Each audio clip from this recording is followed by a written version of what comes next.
ñi nga xamante ni ñoom ñooy say nit surtout mu bañ a am lu ñu tuddee des déceptions et des sentiments d'isolement.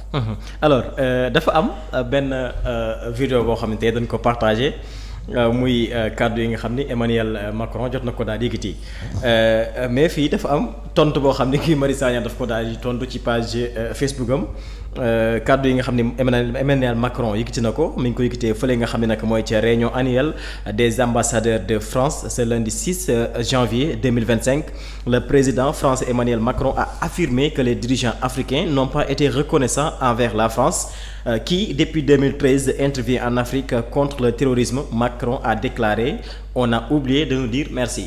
loolu mooy kàddu yi nga xam ne nag njiitam réewum France moo ko daal di yëkkati di ñu xamal ni depuis 2013 ba léegi am na ay dëkk yu nekk ci Afrique amoonu reconnaissance ak li nga xam ne nag moo di France ndax France yàgg na leen dimbale di xeex li nga xam ne nag moo di terrorisme. ki nga xam ne nag moo di Guy Marius dafa am lu mu partage ci page Facebook am naan ici au Sénégal comme partout en Afrique nous n'avons pas à dire merci à la France impérialiste pour la fin de notre occupation par votre armée. Le chanteur a dit armée française allez-vous-en vous n'avez pas entendu nous vous avons dit dégage. Bon débarras et sans regret on partage à partager. Le parlementaire dans un poste, Guy Marius Sagna a félicité les dirigeants africains qui prônent l'indépendance et la souveraineté. Bravo aux peuples africains en lutte pour la reconquête de leur souveraineté. Bonne continuation aux dirigeants africains, véritables patriotes panafricains. loolu nekk texte bi nga xam ne Guy Marius daal na koy bind ci page Facebook am di tontu ki nga xam nag moo di njiitam réew mu France di nga ko xamal ni carrément Sénégal moom amul wala Afrique amul benn reconnaissance boo xam ne war nañu ko yëkkati jëmale ko rek ci réew France comme ni ko waykat bi daal di waxee armée française dañ fi daal di jóge dañ fi daal di dégager tey nan nga jàngatee kàddu yi nga xam ni moom la Emmanuel Macron daal di yëkkati fële nga xam ni moom mooy ca réunion annuelle des ambassadeurs de France naka tey jii waaye tamit tontu bi ko tontu Guy Marius Sagna jagleel. oh mais xam nga Macron aussi moi je dis que même la France a oublié délibérément de nous dire merci. De nous dire merci par rapport à quoi? Par rapport au soutien que nous, peuple sénégalais, et par rapport également au soutien de l'État du Sénégal bu mu apporter ki nga xamante ni moom mooy France.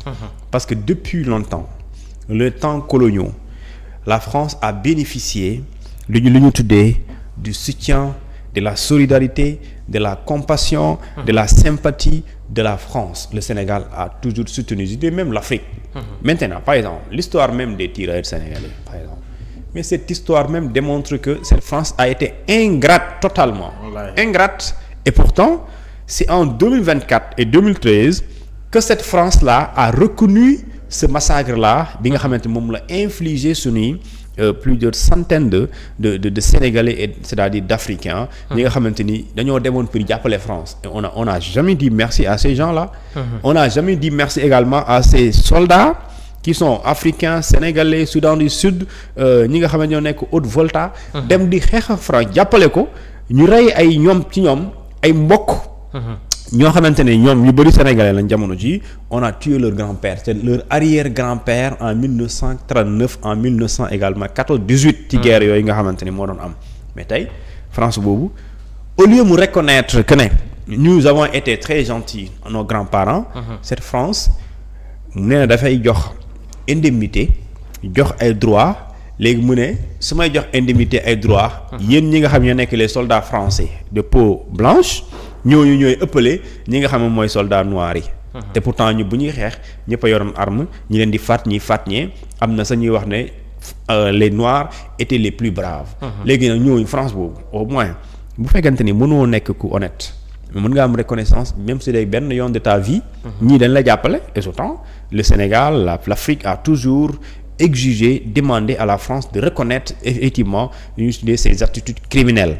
Et moi je pense qu'aujourd'hui la France ki nga xamante ne moom mooy Macron il gagnerait en tout cas à penser ni ñuy tuddee la nouvelle coopération bi nga xamante ne moom la Afrique imposé li ñuy tuddee les continents occidental pour ne pas dire les Français parce que l'Afrique en tout cas l'Afrique d'aujourd'hui bokkul ak l'Afrique de 1960. loolu ku ko yaakaar yaa ngi nax sa bopp. Les Africains d'aujourd'hui cette nouvelle génération de leaders africains. ont compris très tôt ils ont ce qu'on appelle l'éveil de conscience xam nañu ne retard bu nu am par rapport à notre développement économique.